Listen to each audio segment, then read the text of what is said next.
मस्जिद में बैठे बच्चों की कहानी। एक दिन अली और अहमद मस्जिद में बैठे हुए कुरान पढ़ रहे थे।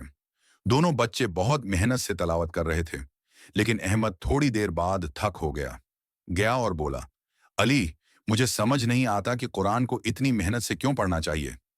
अली ने उसकी तरफ देखा और कहा, अहमद, कुरान पढ़ना सिर्फ अल्फाज दोहराना नहीं है, बल्कि उसके पैगामात को समझना और अपनी जिंदगी में उन पर अमल करना है।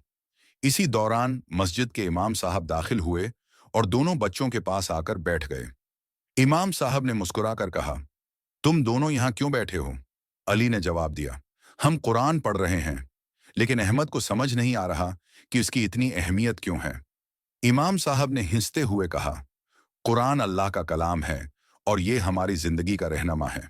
अल्लाह ने फरमाया कि जो लोग कुरान को समझकर पढ़ते हैं, उनके दिलों में सुकून आता है और वो दुनिया व आखिरत में कामयाब होते हैं। अहमद ने सिर झुकाते हुए कहा, तो फिर हमें कुरान को और ज्यादा दिल लगाकर पढ़ना चाहिए। इमाम साहब ने इस बात में सिर हिलाते हुए कहा, बिल्कुल, और जब तुम कुरान की तलावत करते हो तो तुम अल्लाह के करीब हो जाते हो।